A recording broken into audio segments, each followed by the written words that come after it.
600 million pesos last 2023 from Senator Joel Villanueva. Thank you. Please proceed with your handwritten statement. At ang SOP nito ay 30% din. Binigay din ito nung lumabas sa GAA at i-deliver sa bahay niya sa Bukawi ni D. Alcantara at dating hepe ng aming construction si Engineer JP Mendoza.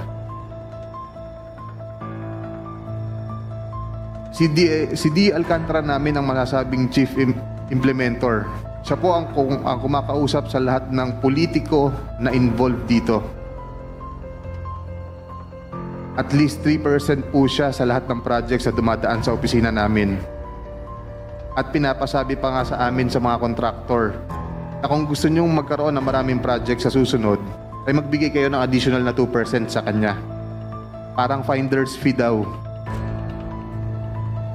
Si D.E. Henry Alcantara po ang usually nagde-deliver sa mga politiko at kay Yusek Robert Bernardo po. Pasensya na po, ito pa lang po ang aking mga masasabi sa ngayon. Mabigyan lang po ako ng sapat na oras pagkakataon, makausap ang aking mga abogado. Handa na po akong maglabas ng lahat ng nalalaman ko pa. Habang ako po ay nakadetain, kapag-isip po ako at nagdesisyon na maglabas ng ilang nalalaman ko sa flood control project base po sa aking natatandaan sa ngayon. Tama po si Senator Lacson na ang mga engineers ng DPWH ay tila naging legman o bagman na lang. Kung tatanungin niyo po ako kung sino o kanino kami naging bagman, sasagutin ko na po ngayon.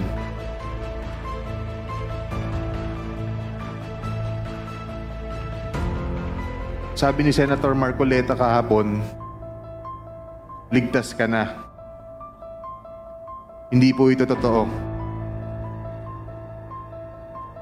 Si Senator Jinggoy Ejercito Estrada, Senator Joel Villanueva, Yusek Robert Bernardo, at D. Alcantara.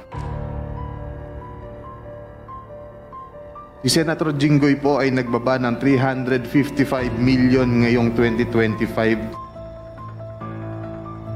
sa mga ilang projects sa Bulacan.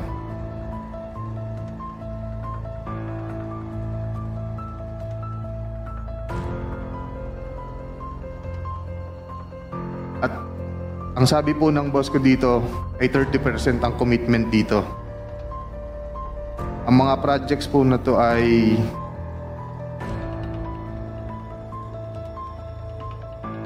construction of flood mitigating structure with pumping station and floodgate phase 3 sa Hagonoy, Bulacan.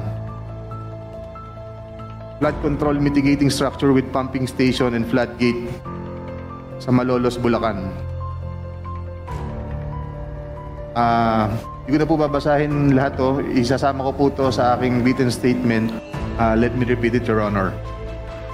First, construction of flood mitigating structure with pumping station and floodgate, phase 3, Barangay Mercado, Hagonoy, Bulacan, with an allocation of 60 million pesos.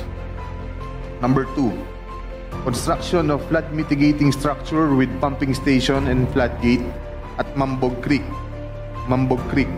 phase 3, Malolos City, Bulacan, with an amount of 45 million pesos. Construction of flood mitigating structure with pumping station and floodgate, phase 3, Barangay Iba, Hagonoy, Bulacan, amounting to 60 million pesos. Construction of flood mitigating structure with pumping station at Calero Creek, phase 3, Malolos City, Bulacan, with an amount of 50 million pesos. Construction of flood control structure including pumping station and floodgate, phase 3, Barangay Mayto, Kalumpit, Bulacan, with an amount of 60 million pesos. Construction of flood mitigation structure with pumping station and floodgate at Barangay Santo Rosario Creek, phase 3, Malolos City, Bulacan, with an amount of 40 million pesos. And last, construction of flood mitigation structure including pumping station and floodgate, phase 3, Barangay Carillo, Agonoy, Bulacan, with an amount of 40 million pesos. And all of that with a total of 355 million pesos, Your Honor. This is supposedly the allocation of which political personality? Senator Jinggoy Ejercito Estrada po, Your Honor. Thank you for the clarification. You can proceed with reading the handwritten statement. Chair, may I continue? Let him finish the handwritten statement. Tapos lang po yung handwritten statement. Pagbasa. Nagbaba po si Senator Jinggoy at ang kanyang SOP dito ay 30%. As per our District Engineer Henry Alcantara. Dineliver ito nung lumabas ang mga item na to sa GAA. Mga driver namin sa DPWH Bulacan First ang nag-deliver sa kausap nila. Si Christian Santiago at saka si Andre Balatbat.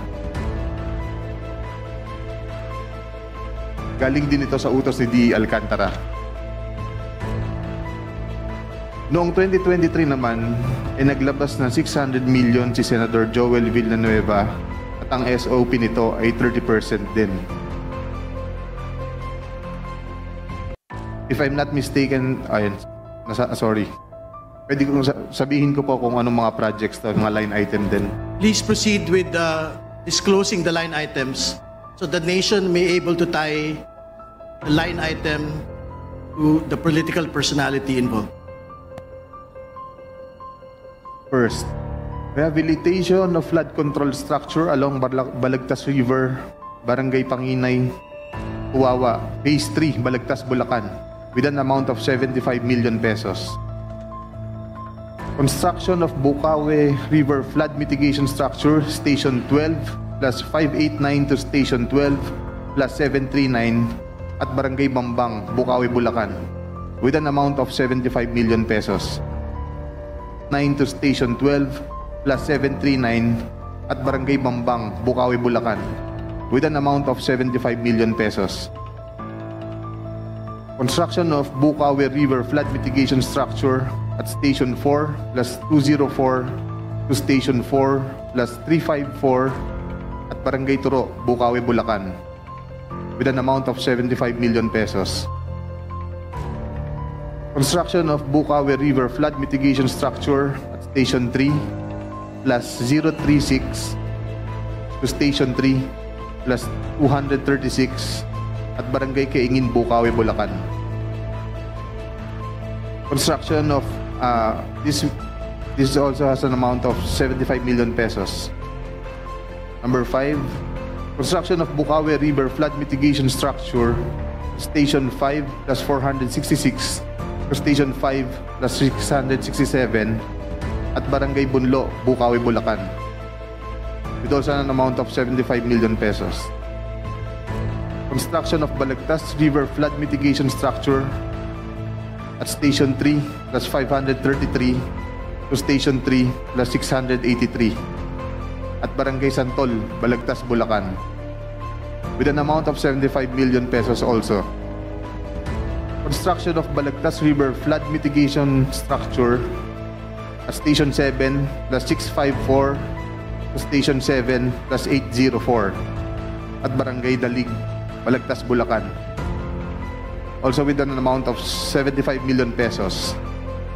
And last is the construction of Balagtas River Flood Mitigation Structure at Station 14 plus 124 to Station 14 to 200 plus 274 at Barangay San Juan, Balagtas, Bulacan also with an amount of 75 million pesos and all in all with a total of 600 million pesos.